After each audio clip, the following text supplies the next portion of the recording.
जय माता दी मित्रों, बड़ों को प्रणाम और छोटों को प्यार। श्री कृष्ण भगवान कहते हैं कि आत्मा कभी मरती नहीं, ये बस एक शरीर से दूसरे शरीर में बदलती है। इसलिए आप अपने पूर्वजों को जो भी कुछ अर्पित करते हैं तो वो उन्हें मिलता है। दानवीर कर्ण, जिनके नाम के आगे ही दानवीर था, उन्होंने पूरी उम्र बहुत दान किया। जो भी उनसे कुछ मांगता वो उसे जरूर मिलता। कर्ण जब परलोक गए तो वहां उन्हें वो कुछ दोगुना दिया गया जो कि उन्होंने दान किया था, लेकिन वो सब हीरे जवाहरात और सोने चांदी थे। कर्ण को खाने के लिए कुछ ना मिला क्योंकि उन्होंने कभी भोजन दान नहीं किया था। कर्ण भूख से व्याकुल हो गए। अंत में उन्होंने यमराज से विनती की और धरती पर जाकर फिर से दान करने की आज्ञा मांगी। यमराज ने कर्ण को 14 दिनों का वक्त दिया। कर्ण ने धरती पर आकर जमकर भोजन दान किया और श्राद्ध किया। जब कर्ण परलोक वापस आए तो उनके पास खाना पहुंच चुका था। इसलिए हिंदुओं में भोजन दान करना बहुत ही शुभ माना गया है। श्राद्ध के दौरान गरीबों को भोजन खिलाना ही चाहिए। इसके जरिए हमारे पूर्वजों को यह सीधे ही पहुंच जाता है। कहा जाता है कि इन दिनों यमराज की आज्ञा से आत्माएं जमीन पर आती हैं और अपने वंशजों की ओर से अर्पित किए गए भोजन का भोग करती हैं। दूसरी कथा अनुसार जोगे तथा भोगे दो भाई थे। दोनों अलग अलग रहते थे। जोगे धनी था और भोगे निर्धन। दोनों में परस्पर बड़ा प्रेम था। जोगे की पत्नी को धन का अभिमान था, किंतु भोगे की पत्नी बड़ी सरल हृदय की थी। पितृपक्ष आने पर जोगे की पत्नी ने उसे पितरों का श्राद्ध करने के लिए कहा, तो जोगे ने इसे व्यर्थ का कार्य समझकर टालने की चेष्टा करने लगा। किंतु उसकी पत्नी समझती थी कि यदि ऐसा नहीं करोगे तो लोग बातें बनाएंगे।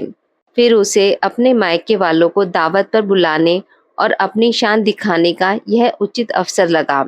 अतः वह बोली, आप शायद मेरी परेशानी की वजह से ऐसा कह रहे हैं, किंतु इसमें मुझे कोई परेशानी नहीं होगी। मैं भोगे की पत्नी को बुला लूंगी, दोनों मिलकर सारा काम कर लेंगी। फिर जोगी को उसने अपने पीहर न्योता देने के लिए भेज दिया। दूसरे दिन उसके बुलाने पर भोगे की पत्नी सुबह सवेरे आकर काम में जुट गई। उसने रसोई तैयार की, अनेक पकवान बनाए, फिर सभी काम निपटाकर अपने घर आ गई। आखिर उसे भी तो पितरों का श्राद्ध तर्पण करना था। इस अवसर पर न जोगी की पत्नी ने उसे रोका और न वह रुकी। शीघ्र ही दोपहर हो गई। पितर भूमि पर उतरे।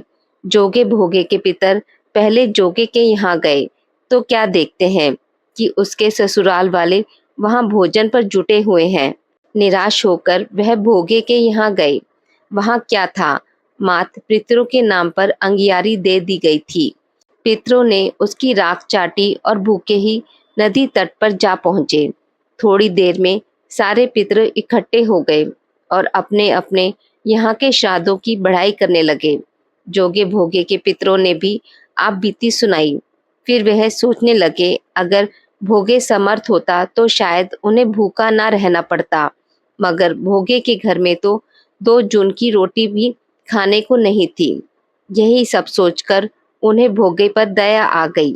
अचानक वे नाच नाच कर गाने लगे, भोगे के घर में धन हो जाए, भोगे के घर में धन हो जाए। सांझ हो गई। भोगे के बच्चों को कुछ भी खाने नहीं मिला था। उन्होंने माँ से कहा, भूख लगी है। तब उन्हें टालने की गरज से भोगे की पत्नी ने कहा, जाओ, आंगन में होदी औंधी रखी है, उसे जाकर खोल लो और जो कुछ मिले बांटकर खा लेना। बच्चे वहां पहुंचे तो क्या देखते हैं कि होदी मोहरों से भरी पड़ी है। वे दौड़े दौड़े माँ के पास पहुंचे और उसे सारी बातें बताई। आंगन में आकर भोगी की पत्नी ने यह सब देखा तो वह भी हैरान रह गई। इस प्रकार भोगे भी धनी हो गया, मगर धन पाकर वह घमंडी नहीं हुआ। दूसरे साल का पितृपक्ष आया।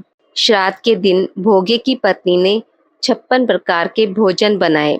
ब्राह्मणों को बुलाकर श्राद्ध किया, भोजन कराया, दक्षिणा दी। जेठ जेठानी को सोने चांदी के बर्तनों में भोजन कराया। इससे पितृ बड़े प्रसन्न तथा तृप्त हुए। आज की इस वीडियो में बस इतना ही। मित्रों, अगर आपको मेरी वीडियोस पसंद आती हैं तो इसे लाइक और शेयर ज़रूर करें और पूजा पाठ से जुड़ी जानकारी के लिए मेरे चैनल को सब्सक्राइब करना ना भूलें। धन्यवाद।